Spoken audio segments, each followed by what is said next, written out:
I know buying a whole house of mezuzahs can be sometimes overwhelming, especially if you thought that the mezuzahs were going to cost $75 or $50, especially now we're experiencing inflation and there was a shortage of mezuzahs for a year during COVID where Sofrim weren't writing, and the prices of mezuzahs have just gone up a considerable amount. And I hear from people all the time, like, really? Like, I used to be able to get a good mezuzah for $60 and now they're more.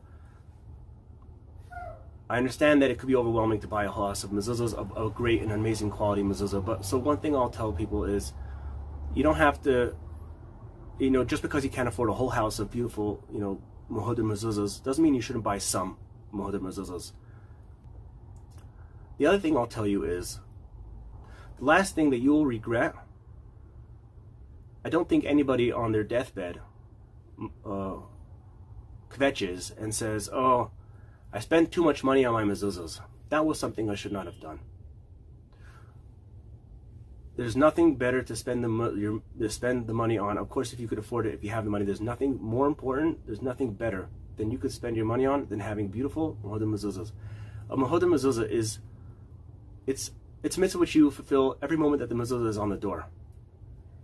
Some people, I understand, they struggle with certain mitzvahs. Why should I get the nicest? Why should I get the best? Or, keeping kosher could be challenging for some people.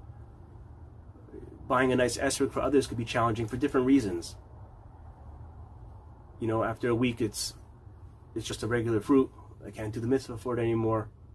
Or, kosher or Shabbat could be a struggle, which is something which, it's not a one-time thing. It's a struggle every time.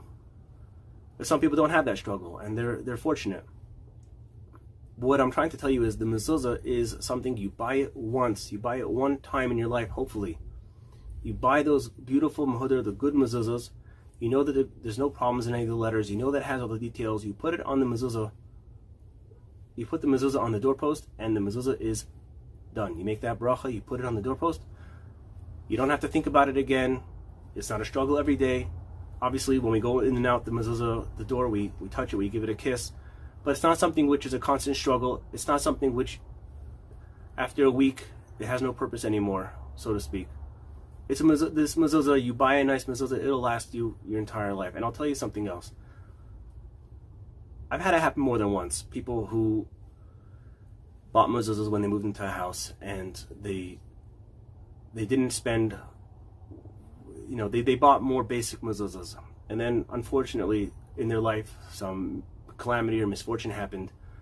And a lot of times people are bringing the mezuzahs to check, and they're looking for me to find something, because we know that the health and the livelihood, the parnasa, everything is associated with the mezuzahs. The mezuzah gives a bracha and everything, and that's because there's a lot. They say the mezuzah is the words, the letters of Zaz Maves. It removes death. Also, the reward for fulfilling a mezuzah is, it says over here in the Torah, it says, why am I not seeing it here? Oh, here. Uchasavtam al mezuzahs beisecha ubishirecha. Write them upon the doorposts, upon your house, and upon your gates. Why? Leman yirbu yimechem, in order that you prolong the days of your life and the days of your children. So I'll have people, and so that's why it's recommended when you're going through a tough situation to check the mezuzahs. So I have people that will come to me to check the mezuzahs, and they'll say, "What? Can you find something? Did you find something in the mezuzahs?" And I'll check the mezuzahs, and I'll say, Baruch Hashem, there's nothing wrong with any of the letters. All the letters are there, nothing's missing, but it's just a very poor quality mezuzah. A lot of the detail are missing, the crowns are missing, things like that. And it's not a Mehudar Mezuzah, it's not a beautiful mezuzah. And what happens is they say, okay, forget it, I don't want these mezuzahs anymore, give me the best mezuzahs, give me Mehudar Mezuzahs, give me a good quality mezuzah. So what just happened? If somebody was trying to save money when they're buying the mezuzahs initially, and I've seen this happen time and time again. It's not a one-time occurrence, it happens all the time. Now, I'm not talking about somebody who's not in the position to be able to afford mezuzahs. I'm talking about somebody who's able to afford them. I just wanted to explain the importance of having good mezuzahs.